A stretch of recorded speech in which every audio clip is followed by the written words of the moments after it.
talk today about one of the smallest parts of our body, but perhaps the most powerful too. I'm talking today about Mr. Tongue. The Bible is clear that the tongue is incredibly powerful. We can use our tongue to bring blessings into our own life and the life of others, but at the same time, the tongue can be used to cause retrogression or stagnation in the life of anybody who is careless with the use of this powerful instrument. Don't forget, we're talking about prayers.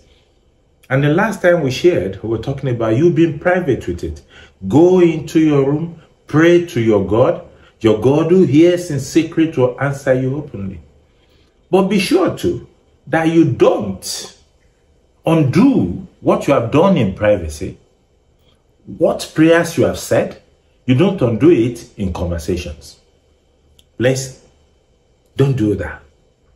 It's possible for you, when you are private with the Lord and praying, to take 3 steps forward. But in conversation, when you are careless and gisting and jesting and doing whatever you do, you can take 10 steps backward, which is worse than stagnation. You know, in 1 Peter chapter 3, verse 10, the apostle said, "For whoever will love life and see good days must keep their tongue from evil and their lips from deceitful speech." That is just one. Jesus Christ himself said something about the tongue when he was speaking in Matthew chapter 15:11. He said, "Whatever goes into the mouth does not defile, but what comes out of the mouth is what defiles." The tongue is powerful. But I will be telling you a story to show how powerful the tongue is. Something an angel did.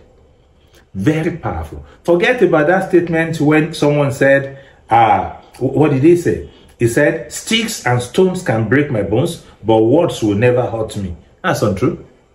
I say to you, sticks and stones and cutlasses and whatever cannot break you as much as your tongue can break you. Now let me tell you the story. Do you remember when Angel Gabriel came bearing a message for 2 different people? That is in Luke chapter 1. I'll be reading from verse 18 to 20 because that's my emphasis. But the entire story was that God sent the angel Gabriel to Jerusalem to see 2 different people. He was to see Zechariah, who became the father of John the Baptist, and he was to see Mary, who became the mother of Jesus. Similar message to the 2. He went to Zechariah, and when he got to Zechariah, he said to Zechariah, "Hey man, you're going to have a boy in your old age. And that boy is going to do this and do this and do this. He's going to be the pathfinder. He's going to be the one who goes ahead of the Lord to announce him to the world. Great boy will come forth from your loins." The angel seems to be saying to Zechariah. The man was old. His wife old. Of course, he's been a priest for long. He must have heard of Abraham, but he did not consider himself fit for that promise. You know what he said? "How can this thing be, seeing that I'm old and my wife is advanced in age?" You know what the angel did? And I'll tell you why the angel did it. The angel said, "What I have told you will come to pass." I'll read. And the angel answered and said to him, "I'm Gabriel, who stands in the presence of God and was sent to speak to you and bring you these good tidings. But behold, you will be mute and not able to speak until the day these things take place, because you did not believe my words, which will be fulfilled in their own time."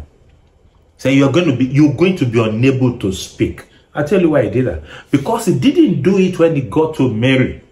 When he got to Mary, he told her, the power of the Most High will overshadow you. She asked, "How can this thing be?" He said, "I'm a virgin. I've never done this kind of thing before." So he said, "The power of the Most High will overshadow you. And the only child will be conceived on the inside of you." You know what the young woman said? He said, "Be it to me according to your word." So he didn't ask her to become mute, because her utterances were not antagonistic to the message of the angel. But with Zechariah, his utterance was antagonistic. I believe that Gabriel didn't want a hard job. Gabriel felt, if I allow this man to continue to talk this way, he will keep on speaking things negative that will stop me from being able to do what the Lord asked me to do with him. Gabriel knew the power of negative utterances. This is the will of God. Hey, Zachariah, you're going to bring forth a child. That's the will of God. God has spoken a prophecy. His will into the life of Zachariah. And then the guy said, how can it be? I'm old. My wife's too old. We can't bear children anymore. He was speaking negative. Keep short, he said. And don't be able ever to say anything until it's done. Because I don't trust your utterances. Your utterances from here can disturb this thing from happening according to time. There's a time to it. The angel Gabriel did not want that time to be delayed. They said, you just keep short. And the guy was unable to speak. But with the woman who said, be it to me according to your word, I am his handmaiden, do with me whatever you please. Her utterances can never be antagonistic. She had a bigger job. A virgin. A virgin is ever been. Our own case is more unbearable, more unbelievable. Yet, she did not mention anything that is anti-faith. When you go into your closet and you pray in faith, please remain in faith. Keep on believing what you said. Keep on repeating what is in agreement with what you have spoken to the Lord. Otherwise, you will take a step forward in your private prayer and then 10 steps backward in your negative and careless utterances. I've seen it happen too many times. I remember clearly somebody who came to a prayer meeting very close to my house, because I live on what we should call Church Street. I don't know what they prayed. But when they were walking back home, I heard their utterances. And honestly, they will need to pray again. When somebody is saying, it's tough. Life is difficult. I won't be able to.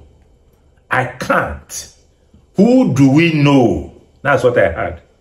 Who do we know that will expect great things to happen to us? You're coming from the King of Kings and the Lord of Lords.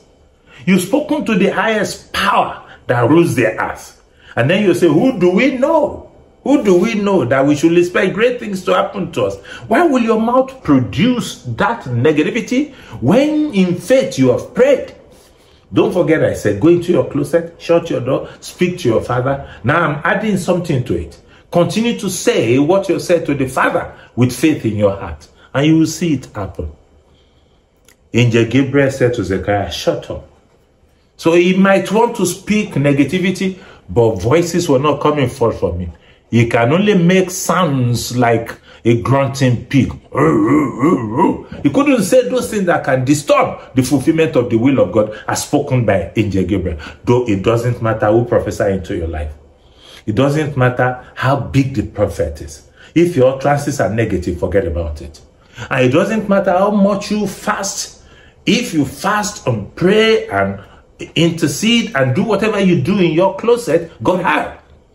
But now when you're moving about the street, when you are in that careless atmosphere with your friends, if what you're saying is negating what you said in private, it may make it difficult or at least delay it before you come into possession of it. I hope you're listening to me. Can I pray for you that you'll be mute like Zachariah? If you're going to be the person who is going to disturb what God planned to do for you this year, and maybe it is good for him to make you mute. But you don't need an angel to make you mute.